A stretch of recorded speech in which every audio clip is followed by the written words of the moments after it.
Welcome back to the deep dive.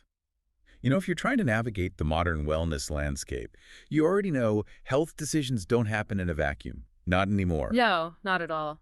We're all swimming in what the author of our source material, Mark Carlson, he calls it the health attention economy. The health attention economy. Yeah, and it's this environment where, algorithms and influencer brands are really shaping what sounds trustworthy.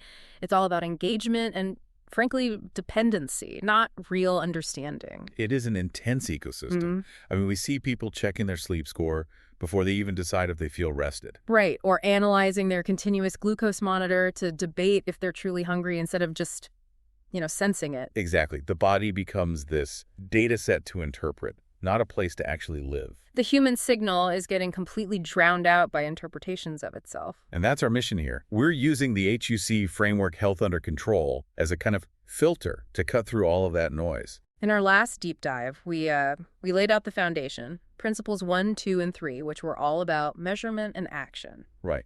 Self-verifying tools, trusting body signals, and removing hidden blocks. And today, we're moving into the next critical phase, principles 4 and 5. And these focus intensely on clarity of function.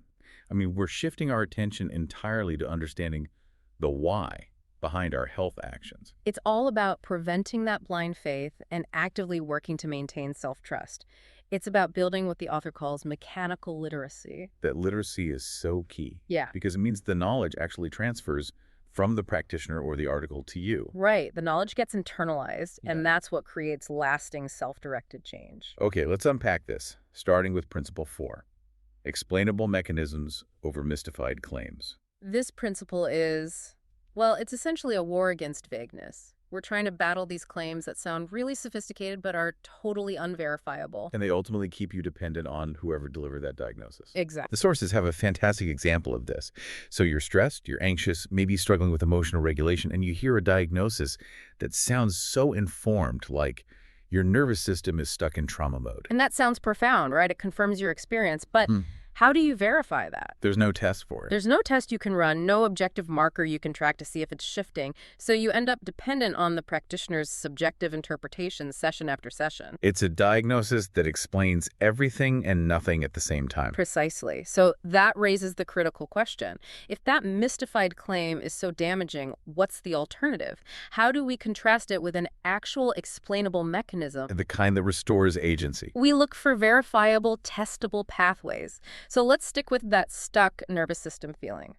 Physiologically, that feeling can often be traced back to a habitual fast response breathing pattern. Okay. So your breathing is quick and shallow, and that does two things. It locks your heart rate variability in a really narrow range, and it lowers your QO tolerance. Wait, let's pause right there because those are pretty technical terms. Why is a narrow HRV or low QO tolerance a big deal? How does that actually connect to feeling emotionally stuck? Excellent point. So HRV, heart rate variability, is just the small natural variation in time between your heartbeats. High variability is good.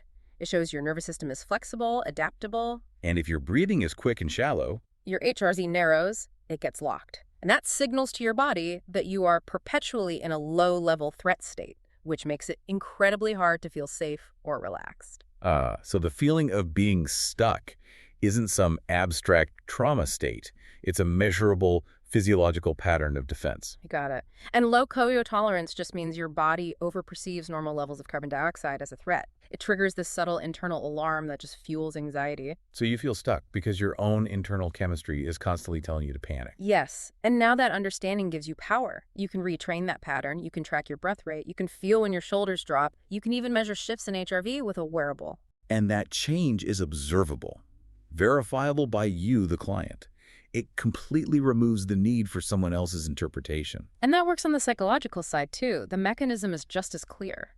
Present resistance to an emotion, anger, grief, fear, that resistance is what keeps the defense pattern running. What's so fascinating there is that the resistance isn't some deep personality flaw. It's a learned protective habit. If the body already knows how to process emotion, what exactly are we resisting? Is it just mental? It's both. It's definitely both. We resist the physical, the energetic component of the emotion, the tightening in the chest, the heat, the urge to move or make a sound. Right. And when that emotion is finally felt without resisting it, the activation completes its natural cycle. And the mental loop, it quiets down. The shift is immediate and you can feel it. You verify the relief yourself. That ability to verify the change yourself is absolutely everything. Let's pivot this to metabolic health, where we see this play out all the time. You might be struggling with weight or fatigue, and someone tells you your hormones are blocked. Blocked. Again, a mystified claim. Blocked by what? A hex. Right. Versus the explainable mechanism, which might be lab work showing impaired insulin sensitivity. Elevated fasting insulin, slow glucose clearance, maybe some early fatty liver markers. But wait, if a client gets a complex lab result, isn't that just replacing one kind of dependency? Your hormones are blocked with another, like only the practitioner can read these numbers. How does that actually transfer agency? That's a great question. It's because those numbers are objective, verifiable markers tied to specific physiological outcomes. The fatigue isn't some mystical block anymore. It's the direct result of the body working harder to manage energy that isn't being properly stored or burned, all because of insulin signaling issues. Ah, okay, I see now. So when the client understands that mechanism, that the fatigue is a predictable outcome of metabolic inefficiency, they become functionally literate. Exactly. They know that if their energy stalls, they can reason through why. They can test adjustments to meal timing, or maybe reduce certain refined carbs, or add more movement. And they can track those choices against their energy stability and their lab markers over time. They don't need another appointment just to interpret the next hidden block. That understanding transfers an enduring capacity. It removes the blind faith. And that clarity then flows perfectly into Principle 5, which is direct experience over system-dependent ideology. And this one is so vital for protecting your own self-trust. At the end of the day, what matters isn't what system or tribe you belong to. It doesn't matter if you're keto or paleo or whatever. Or what school of thought on trauma you follow. What matters is whether you, the individual, can actually see or feel what changed. Your experience is the ultimate authority. The anti-principle here, then, is when a practitioner requires you to adopt an entire theoretical framework, a whole cosmology, which just creates dependency and fear of failure. The sources use a powerful example for this. Breathwork paired with metaphysics. Someone is correctly taught a breathing technique that helps their anxiety. It works. It demonstrably works. But they're also told that for true healing, they first have to understand the entire 7-chakra system, and that the breathwork won't work properly without that foundational belief. And the breathing practice is improving their anxiety, clearly. But the second they start doubting the cosmology, the chakras, the framework, they start to worry that the technique itself will stop working. They can't separate the tool, which is highly effective, from the required tribal dogma. That is just a devastating attack on self-trust. It really is. And direct experience solves this. The breathing technique works because the explainable mechanism is physiological.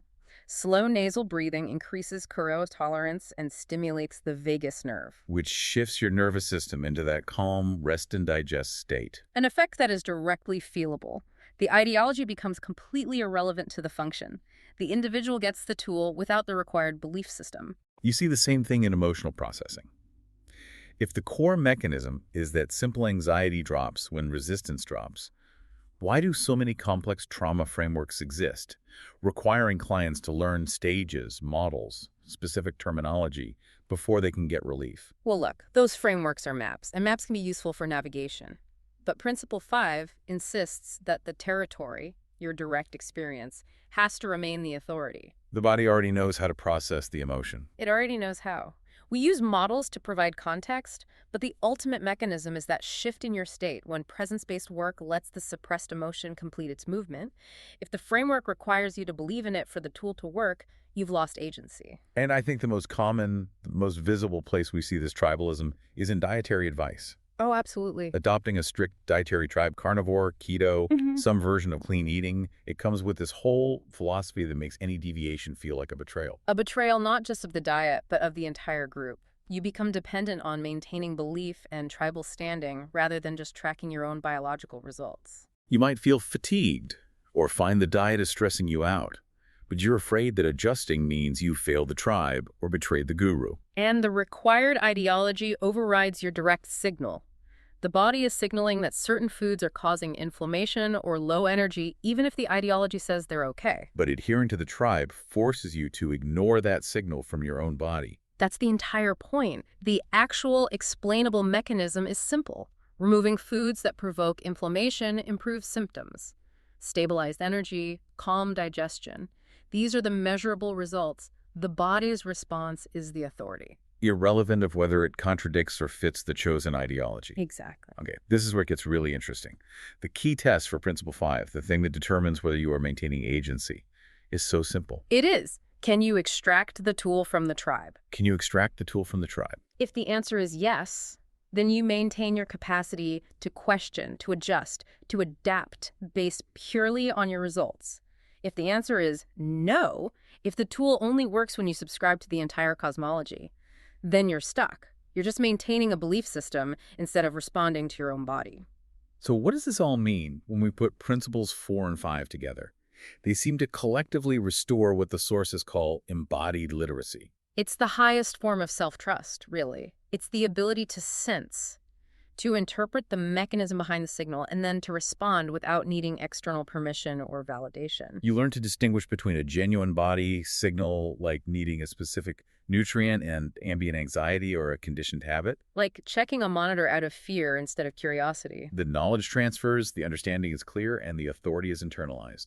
When you understand the why, you stop fearing the unknown. The body hasn't failed. The system has just become too noisy to hear what you already know. And while we've covered the clarity that comes from understanding the why, we still have 2 principles left in the HUC framework. And they deal directly with the architecture of healing, the relationship between the client and the practitioner. That's right. In our next and final deep dive on this framework, we'll be covering Principles 6 and 7.